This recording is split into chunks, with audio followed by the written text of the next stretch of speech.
Hola, mi nombre es Ángel Antonio Toledo Blanco, perteneciente al Instituto Tecnológico del Istmo, del tercer semestre del curso de electromagnetismo, pertenecientes al grupo 3MC, de la especialidad de Ingeniería Mecatrónica. A continuación, presentaré la ley de Biot y Savart.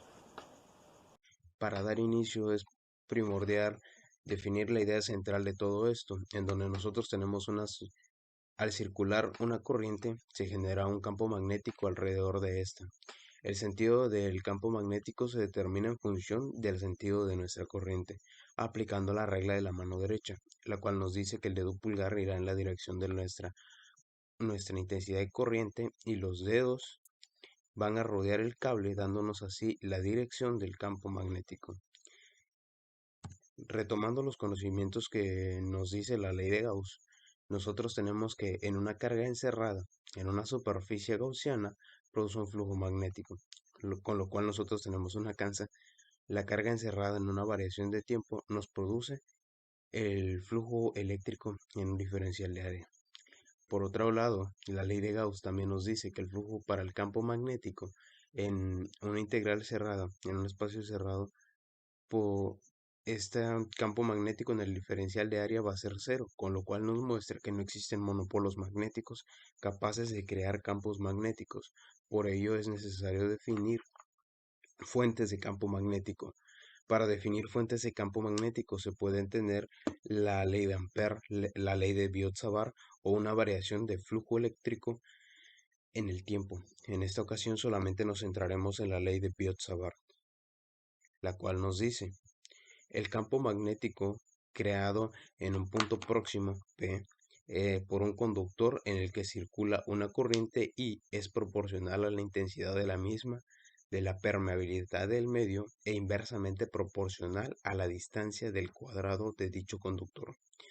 Dicho de otra forma, para tomar la ley de Biot-Savart es necesario tener en cuenta un diferencial de longitud en el cual se toma una parte infinitesimal del cable. De igual forma se necesita un vector unitario en dirección desde el inicio del diferencial de longitud hasta el punto P. R nos representa ese radio, la distancia total. Y de esa forma podemos calcular una contribución infinitesimal del campo magnético en nuestro punto P, lo que vendría siendo el, esta, esta primera ecuación. Esa es una forma infinitesimal de conocer el campo magnético mediante la ley de Biot-Savart. Se debe tener en cuenta aquí que se menciona a μ sub 0, que es la permeabilidad magnética del medio, dl, que es nuestro vector de longitud del alambre, como lo he explicado, y r es la distancia de inicio del diferencial de longitud al punto P, y es nuestra corriente. Para conocer nosotros el campo magnético en toda la superficie es necesario conocerlo mediante una integral. Esta integral se llega a esta integral mediante procesos matemáticos y un análisis más complejo, pero debido al tiempo no es posible desarrollarlo. Pero son las ideas principales o las fórmulas principales. Cabe mencionar también que la segunda fórmula, se halla de igual forma o se llega al mismo resultado mediante la ley de Ampère. Y pues básicamente eso es toda la teoría y procederé a realizar un ejemplo práctico, un caso práctico de las aplicaciones de la ley de Biot-Savart.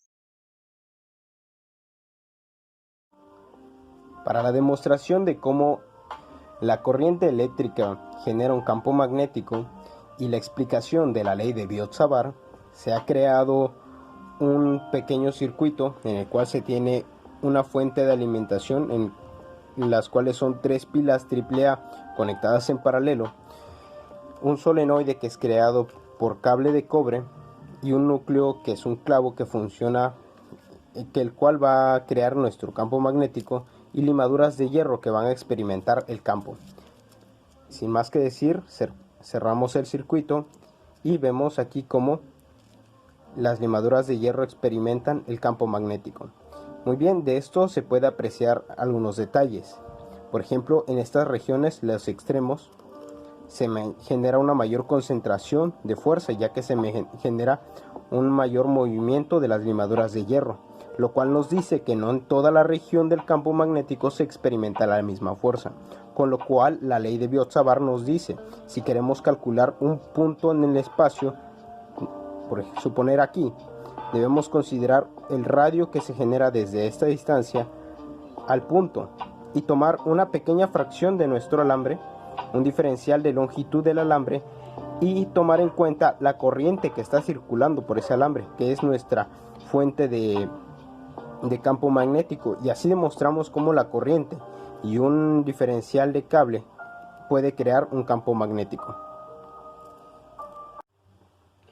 Ya hemos analizado la teoría acerca de la ley de Biot-Savart. Asimismo hemos hecho una demostración de cómo se calcula la intensidad de campo magnético en una región del espacio. Ahora hablaremos acerca de las aplicaciones que tienen los efectos del campo magnético en nuestra vida cotidiana. Algunos ejemplos podemos tomarlos tan comunes como podrían ser una simple bocina, en la cual nosotros tenemos aquí en el cono hay una bobina de alambre, la cual recibe unas señales eléctricas, y así en nuestro imán que tenemos en la parte trasera atrae o repele a nuestra bobina según la señal y la intensidad que se le está emitiendo, y ese movimiento se transfiere a esta parte, al cono, la cual agita las moléculas del aire y así generamos el sonido.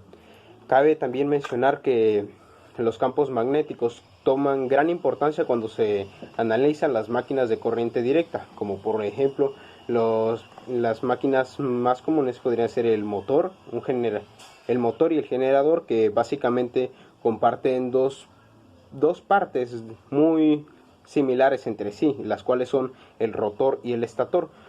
Son tan comunes que podemos encontrarlos, por ejemplo, en una licuadora. Nosotros aquí tenemos un estator en esta parte que rodea a nuestro rotor. Y esos son algunos ejemplos. De igual forma tenemos los circuitos tan pequeños como estos, que son de nuestros cargadores de nuestros teléfonos, en el cual nosotros tenemos aquí un transformador de voltaje, el cual funciona mediante devanados, y así modifican mediante campos magnéticos la intensidad de la corriente. Esas son algunas de las aplicaciones que nosotros podemos tener de la ley de Biot-Savart y de las aplicaciones del campo magnético. Y básicamente eso sería todo acerca de la ley de Biot-Savart, y muchas gracias.